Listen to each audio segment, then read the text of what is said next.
दोस्तों में मुझे पूरा यकीन है कि आप लोग आराम से रात में चैन की नींद सोए होंगे।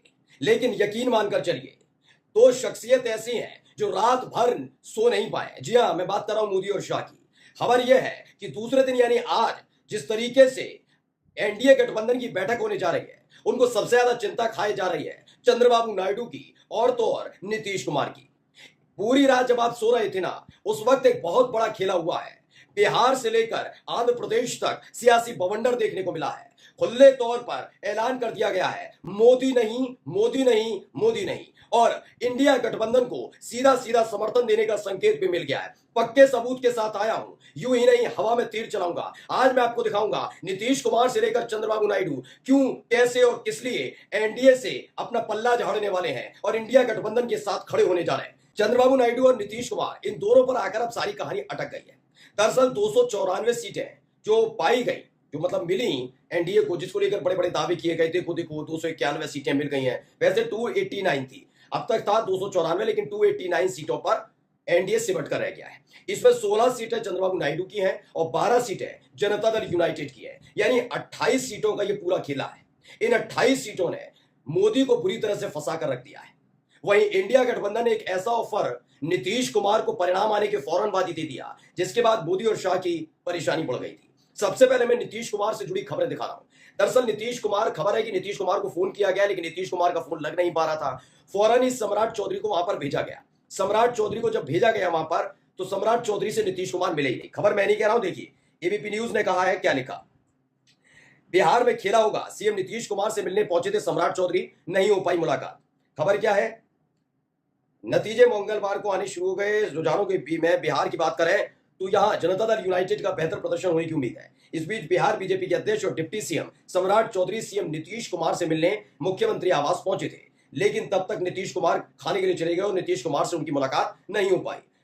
यह बताया गया कि 15 सीटों पर आ गए, इस समय नहीं, 12 सीटें नीतीश कुमार की पार्टी जनता दल यूनाइटेड को मिल चुकी है। अब वो कन्नी काट रहे हैं। सोचिए, पीएम फोन कर रहे हैं, अमित शाह फोन कर रहे हैं, सम्राट चौधरी मिलने पहुंच रहे हैं, लेकिन नीतीश कुमार मिल नहीं रहे। नीतीश कुमार ने पूरी तरह से पल्ला झाड़ लिया। और मैंने पहले भी आपको बताया था, बस वो 4 जून का इंतजार कर रहे थे। 4 जून की स्थिति देखना चाह रहे थे कि क्या वाकई मोदी फिर से प्रधानमंत्री बनने जा रहे हैं। यकीन मानकर चलिए, अगर यह आंकड़ा पलट जाता और वाकई स्पष्ट बहुमत बीजेपी को मिलता, तो नीतीश कुमार का यह रवैया कतई नहीं होने वाला था। नीतीश कुमार दौड़े दौड़े खुद दिल्ली पहुंचते, मुलाकात करते शाह से, नड्डा से, मोदी से, लेकिन नहीं, वो समझ गए कि इनका कुछ भी नहीं होने जा रहा है। यानी बिना जेडीयू और बिना चंद्रबाबू नायडू यानी टीडीपी के बिना मोदी तीसरी बार प्रधानमंत्री नहीं बन सकते। मोदी छोड़िए, बीजेपी सत्ता में ही नहीं आ सकती। यह हालत हो गई है। कुल मिलाकर अब आप सोचिए नीतीश कुमार ने कैसे हालात पैदा कर दिए। उधर खबर है कि जो आज इंडिया गठबंधन की बैठक होगी और एक एनडीए गठबंधन की बैठक होगी, उसमें इंडिया गठबंधन की बैठक में नीतीश कुमार खुद नहीं, बल्कि जनता दल यूनाइटेड की तरफ से किसी को भेज सकते हैं, अपने खासम खास को भेज सकते हैं। नीतीश कुमार अभी जल्दबाजी नहीं करना चाहते। वो चाहते हैं सब कुछ सेटलमेंट हो जाए और उसके बाद वो इंडिया गठबंधन के साथ अपने अलायंस का, कोलिजन का यानी गठबंधन का ऐलान करेंगे। तो फिलहाल वो अपने किसी खासम खास को इंडिया गठबंधन की बैठक में भेजने जा रहे हैं, खुद एनडीए की बैठक में भी शामिल नहीं हो रहे। ये खबर निकल कर आई है। अब आइए दूसरी खबर, चंद्रबाबू नायडू को लेकर। चंद्रबाबू नायडू को लेकर लगातार कयास लगाए जा रहे हैं, क्योंकि जैसे ही खबर आई कि 16 सीटें जीतनी है। चंद्रबाबू नायडू ने आंध्र प्रदेश विधानसभा में भी अच्छा परफॉर्म किया है। सबसे पहले एक बात समझ लीजिए कि 133 सीटें जीती है आंध्र प्रदेश की विधानसभा की। क्यों जरूरत पड़ेगी, कैसे पड़ेगी, मैं समझा देता हूं। दरअसल आंध्र प्रदेश का विधानसभा का चुनाव हो, वो भी लोकसभा चुनाव के साथ हुआ। आंध्र प्रदेश और लोकसभा का चुनाव एक साथ हुआ था। तो वहां पर कॉलेजन किस किस का था? पवन कल्याण की पार्टी का, दूसरा था टीडीपी का और तीसरे बीजेपी। इन तीनों ने मिलकर चुनाव एक साथ लड़ा, लोकसभा का भी और विधानसभा का भी। लेकिन विधानसभा का अगर आप जिक्र करेंगे तो विधानसभा के चुनाव में इतनी जबरदस्त जीत टीडीपी ने अकेले हासिल कर ली है। यानी सोचिए, 175 सीटों में से 133 सीटें जीती है। ना उन्हें पवन कल्याण की जरूरत है, ना बीजेपी की जरूरत है। ऐसे में बीजेपी को उल्टा चंद्रबाबू नायडू की जरूरत है कि कम से कम केंद्र में सरकार बना दे। तो कोई बड़ा दबाव नहीं है चंद्रबाबू नायडू पर कि वो मोदी को समर्थन करेंगे ही करेंगे। और क्यों नहीं करेंगे, उसकी पहली वजह मैं आपको दिखाता हूं। मोदी जी का ये बयान थोड़ा सा सुनिए। ये याद दिलाते हैं कि वो मुझसे बहुत सीनियर है।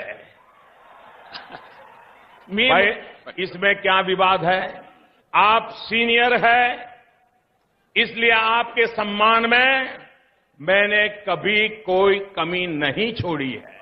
आप सीनियर है, दल बदलने में आप सीनियर है नए नए दलों से गठबंधन करने में, आप सीनियर है अपने खुद के ससुर की पीठ में छुरा भोंकने में, अरे आप सीनियर है एक चुनाव के बाद दूसरे चुनाव में हारने में, एक चुनाव के बाद दूसरे चुनाव में हारने में, और मैं तो उसमें सीनियर हूं नहीं, आप सीनियर।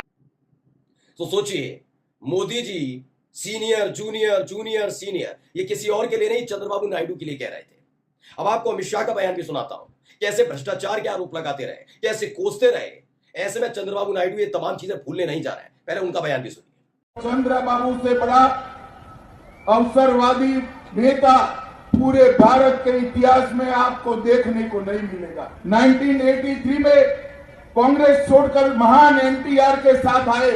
1989 में एनटीआर की पीठ पे चूड़ा भोंककर खुद मुख्यमंत्री बन गए। बाद में एनडीए के अंदर दामन थामा अटल जी के साथ हो लिए। जैसे ही एनडीए सत्ता के बाहर हुई, एनडीए से अलग हो गए। 2014 में जैसे ही लगा मोदी जी की हवा है, फिर मोदी जी के साथ आए। 2019 में लगा कि जनता खिलाफ हो गई है, सिंपैथी लेने के लिए, नाटक करने के लिए नरेंद्र मोदी जी का भी साथ छोड़ दिया। मित्रों, इनके मन में है कि चुनाव के बाद मोदी जी की सरकार आएगी तो फिर से एनडीए में चले जाएंगे। चंद्रबाबू जी, एनडीए के दरवाजे आपके लिए हमेशा के लिए बंद हो चुके हैं, बंद हो चुके हैं। नरेंद्र मोदी सरकार ने इतने सारे काम भारतीय जनता पार्टी की सरकार ने किया है। मैं चंद्रबाबू जी से पूछना चाहता हूं, आप 5 साल तक मुख्यमंत्री रहे, आपने आंध्र प्रदेश को नारा आपके बेटे के अलावे, नारा लोकेश के अलावे क्या दिया है? तो आप समझ लीजिए, मोदी शाह ये तमाम लोग किस तरीके से चंद्रबाबू नायडू पर हमलावर रहे हैं। ये तमाम तस्वीरें कोई वीडियो कोई सदियों पुरानी नहीं है। ये प्रधानमंत्री और गृहमंत्री बनने के बाद की हैं तस्वीरें, ये वीडियो। चंद्रबाबू नायडू ये भूले नहीं है। अब क्या होता है ना, राजनीति में तू मेरा भला कर, मैं तेरा भला करूं।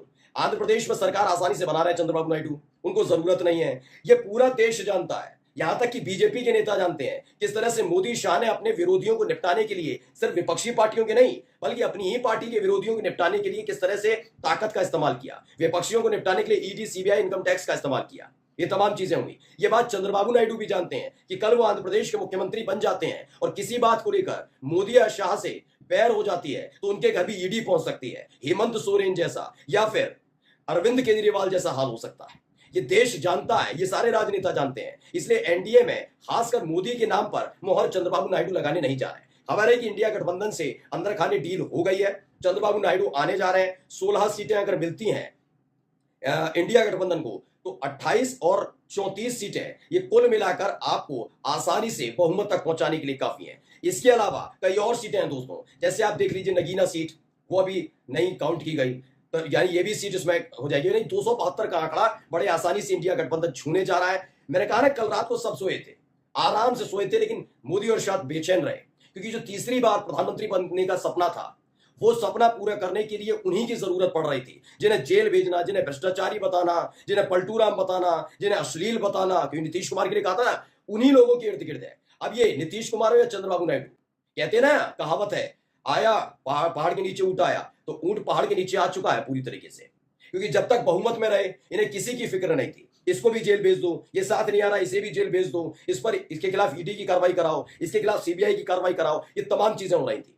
और यकीन मानकर चलिए, चाहे वो नीतीश कुमार हो या फिर चंद्रबाबू नायडू हो, ये दोनों के दोनों ने पहले ही तय कर चुके हैं कि इस देश में सबसे ज्यादा संवैधानिक संस्थाओं का सत्ता के लिए दुरुपयोग किसी ने किया है तो मोदी शाह ने किया है। और यही एक वजह है जिसके चलते एनडीए के साथ नहीं, वो इंडिया गठबंधन के साथ खड़े होते हुए नजर आएंगे। और उनका एक ही मकसद है, मोदी को हटाना। और इस मोदी को हटाने का जो मकसद पूरा होगा, वो पूरा नीतीश और चंद्रबाबू नायडू की मदद से होने जा रहा है। नमस्कार।